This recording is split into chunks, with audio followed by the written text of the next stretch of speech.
তাহলে স্যার গল্পটা শুরু করি। কখনো ভয়ের সহযোগী, কখনো নিজেই ভয় পাচ্ছেন, আবার কখনো অন্যকে ভয় দেখাচ্ছেন।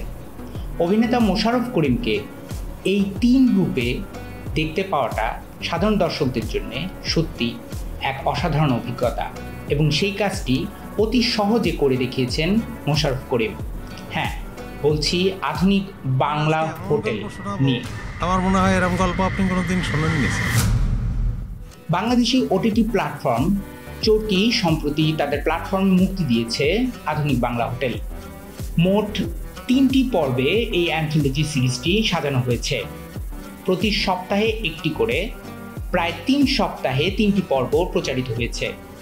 এই 3টি পর্ব নিয়েই সাজানো হয়েছে হরর, ফ্যান্টাসি এবং মিথোলজির সংমিশ্রণে তৈরি এক অদ্ভুত জনরার। এ ধরনের জনরা, বিশেষ করে হরর ফ্যান্টাসি ঘরানার কন্টেন্ট এদেশে কমই দেখা যায়।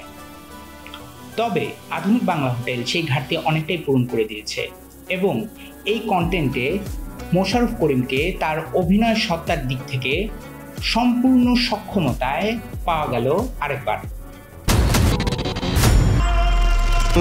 মানুষ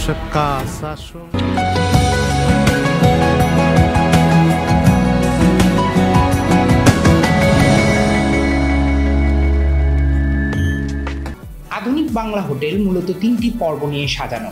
প্রত্যেকটি পর্বে একটি করে আঞ্চলিক খাবারকে মূল থিম হিসেবে বেছে নেওয়া হয়েছে। পর্বের নামগুলো শুনলেই বুঝতে পারবেন। একটির নাম হচ্ছে বোয়াল মাছের ঝোল, আরেকটি খাসির পায়া, আর সবশেষটি হাঁসের সাল। আমার দুইটা জিনিস খাওয়ানোর খুব খিদা লাগে, চাইলের গুঁড়ার রুটি দিয়া হাঁসের সালুন।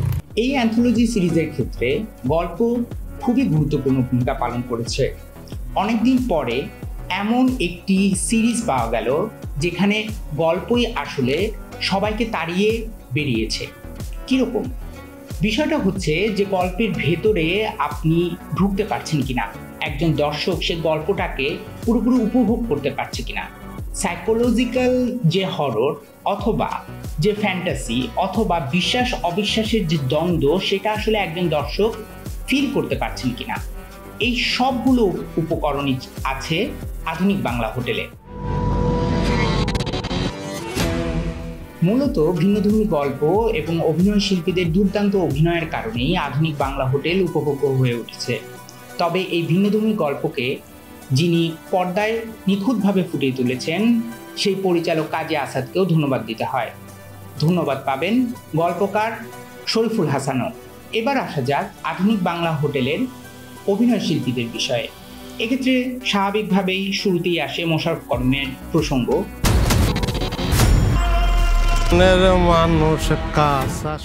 তিনটি গল্পেই প্রধান চরিত্রে মোশাররফ করিম অভিনয় করেছেন, এবং একটি কথা বলে দেওয়াই যায় যে ওটিটির দুনিয়ায় নিজের অন্যতম সেরা কাজটি উপহার দিয়েছেন মোশাররফ করিম।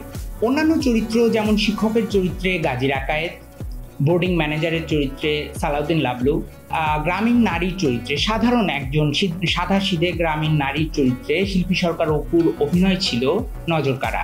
আমাদের হোটেলে প্রত্যেক বৃহস্পতিবার জলসা হয়। তবে কি এই সিরিজ দেখতে গেলে কোথাও খটকা লাগবে না? লাগবে, কিছু কিছু ক্ষেত্রে লাগবে। যেমন ধরুন অলৌকিক বা অতিপ্রাকৃত কোনো সত্তা আপনার দিকে এগিয়ে আসছে, অন্ধকারের মধ্যেই আসছে, তাহলে কি সে সবসময় সাদা কাপড় পরে আসবে? অথচ ওই একই চরিত্র এর আগের দৃশ্যেও সাধারণ আটপৌরে সাজেছিল। অথবা ভৌতিক বা অশুভ আবহ তৈরি করার জন্য সবসময় কি কালো বেড়াল প্রয়োজন হয়? কিংবা একটি চরিত্রের নাম নেওয়ার ক্ষেত্রে যদি দুজন দুই ধরনের নাম নেন, তাহলে আপনার শুনতে কেমন লাগবে?